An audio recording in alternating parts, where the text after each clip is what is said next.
Hora de conversar com Mônica Bergamo. Nosso assunto é a participação das mulheres na eleição de 2024. Se as prefeituras são a grande vitrine, ela não é um cenário bonito. São duas mulheres apenas entre todas as capitais brasileiras. Tem algum lado bom nessa questão, Mônica? Bom dia para você. Bom dia, Megali. Quanto tempo, né? Quanto tempo? Que saudade. Saudade, hein? Mônica que pediu folga aqui ao vivo e não ganhou. Mas se também a gente desse, ela não ia querer. A Carla ganhou, mas tudo bem, a gente depois conversa. Mas é isso, Megali, nesse momento em que números e mais números são aí despejados, né? Para quem a gente descubra, quem ganhou, quem perdeu, PSD e MDB dominam as capitais, 5 cada um, seguido pelo PL, 4, PT, respira ali com dificuldade, mas retoma uma, enfim.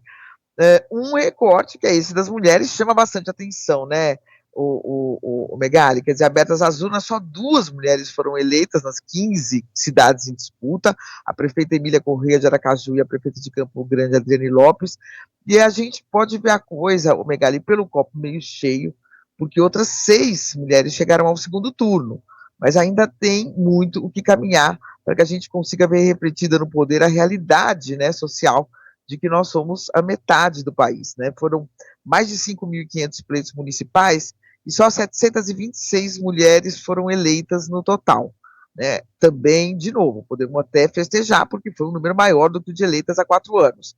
Há 4 anos, 663 prefeitas. Nesse ano, 726.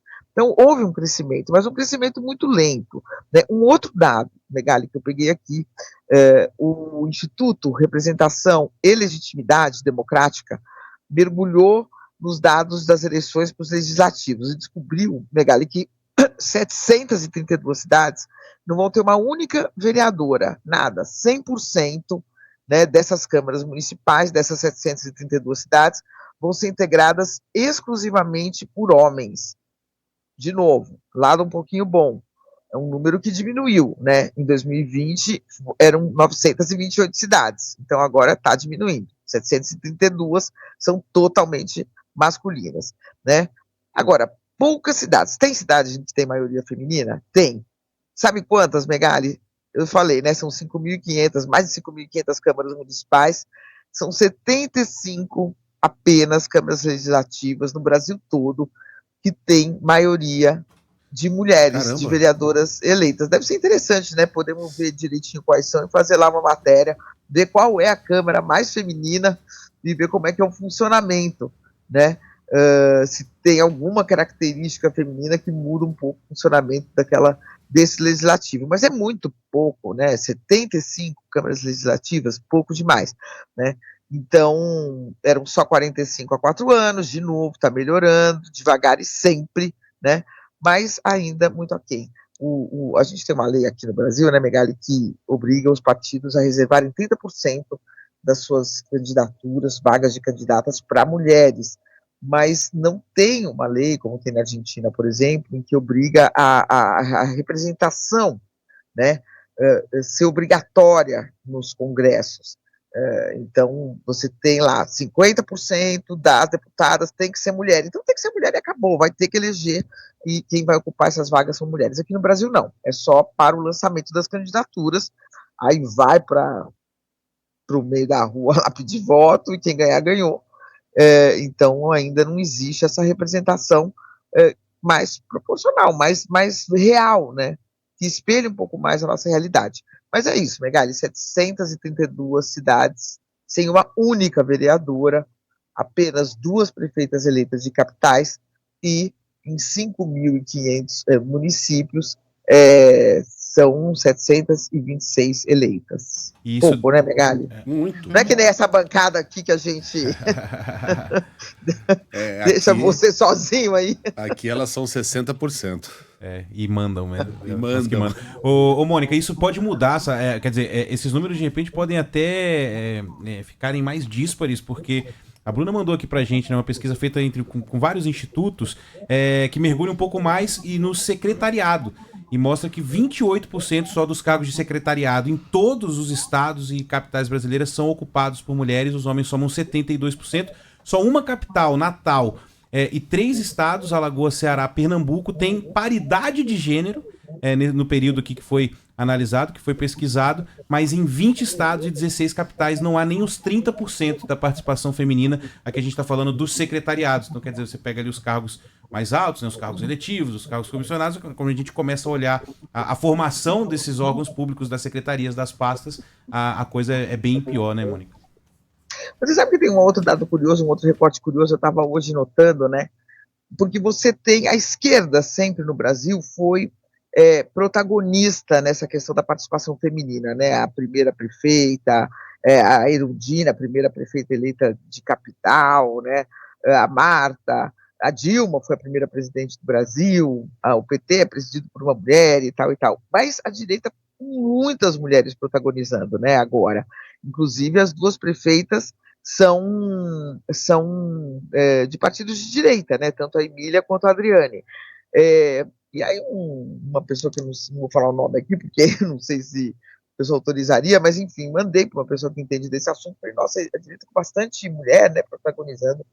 Ele falou, olha, é um fenômeno que acontece no mundo porque a extrema-direita sempre teve muita resistência das mulheres. São as mulheres, se você for ver o voto, por exemplo, a maior rejeição ao Marçal é de mulher, a maior rejeição ao Bolsonaro é de mulher. Então, muitas vezes, no mundo, né, essa direita mais radical começou a colocar mulheres na disputa para justamente diminuir essa rejeição. Bom, não sei se é isso que acontece aqui no Brasil, não nos aprofundamos, mas tem esse recorte também, né? Quer dizer, a direita hoje com mulheres protagonizando, ainda tanto na esquerda quanto na direita, são os homens que, esses dados que a gente está mostrando aqui, revelam isso, mas tem um pouco essa cara mudando, né, Megali? Agora, Não, desculpa, não, eu só ia trazer aqui, é claro que a gente está falando aqui do baixo número de mulheres, isso é preocupante, porque a gente está falando da maioria da população brasileira não sendo representada na política, né? O que é muito triste, perigoso. A política continua sendo um ambiente hostil para as mulheres atuarem. Agora, de todo modo, a gente vê uma pequena evolução, né, Mônica? Estava vendo aqui os dados de 2020, quando nenhuma mulher foi eleita nas capitais. Agora a gente está falando de 2, né? Bom, já é alguma coisa, você estava falando, né? Uma pequena evolução. Então tem dados aqui para os quais a gente olha, enxerga esse passinho, né? Mas por outro lado, alguns outros passos, muitos que a gente precisa dar. Isso tem a ver, Mônica, com cotas desrespeitadas pelos partidos, inclusive? Eu acho que pode ter a ver com cotas desrespeitadas pelos partidos. Eu acho que tem a ver com muitas coisas, né? E precisaria ver quem estuda isso com maior profundidade.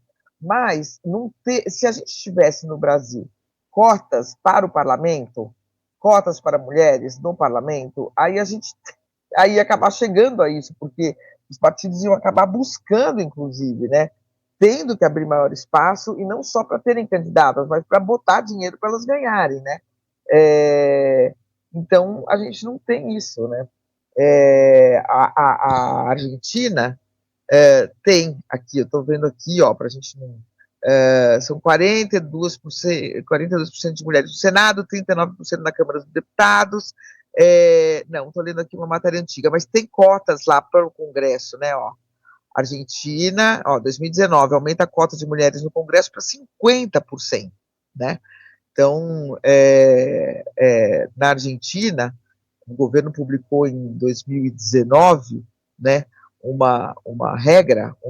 regulamentou a lei da paridade de gênero para o Congresso, e elevou de 30% para 50% a cota destinada às mulheres no parlamento, Sheila, não é de candidatura, são 50%, metade do Congresso argentino tem que ter mulher.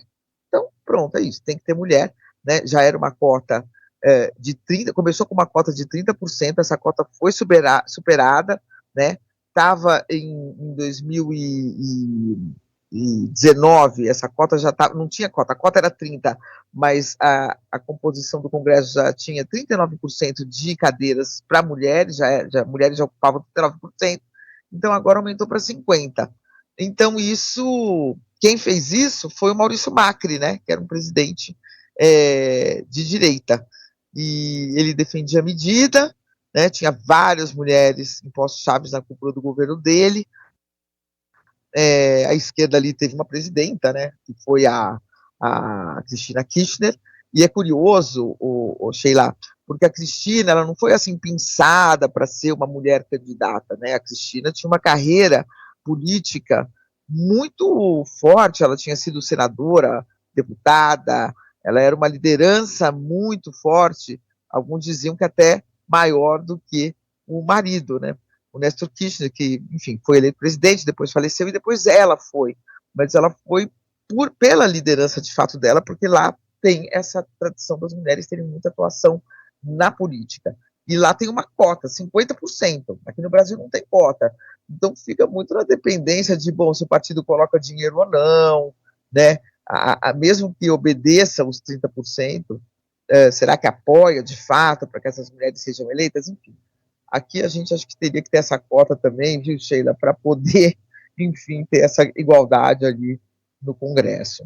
E veja como a gente ainda precisa dar longos, longos passos e, às vezes, voltar algumas casas para esclarecer algumas questões. Estou vendo aqui mensagens de ouvintes dizendo, olha, mas quem vota é o povo, e se o povo não escolheu mulheres, qual é o problema? A gente vai colocar mulheres à força? E o que eu estou explicando aqui para esse ouvinte, por exemplo, e há muitos ouvintes falando isso, tá, gente? Estou explicando aqui que a questão é que você coloca mulheres na política, para que elas sejam eleitas, elas precisam se candidatar. Para que elas se candidatem, esse ambiente precisa ser menos machista, menos hostil, menos misógino, para que elas possam atuar. Do contrário, elas não se sentirão estimuladas a estarem na política. Se elas não se candidatam, elas então não têm como serem eleitas, né, gente? Em 2008 foram 8% de candidatas a prefeita. Em 2000. Okay. Em 2024, e aí esse número foi subindo pouquinho a pouquinho a cada eleição e nós chegamos agora a 15%. 8% em 2000, 15% em 2024. Precisamos de 24 anos para subir 7 pontos percentuais. A se manter esse ritmo de subir 1 ponto percentual mais ou menos a cada 3 anos, precisaríamos de 110 anos para que tivéssemos uma igualdade 50%, 50%. Ou seja, isso aconteceria em 2130. Ou alguma eleição parecida. Nem os nossos bisnetos veriam essa realidade. Quer dizer, são passinhos, mas passinhos muito curtinhos. Muito, né? Curtinhos. Aí tô vendo aqui um dos nossos ouvintes falando, mas é muito chata essa história de menino contra menina.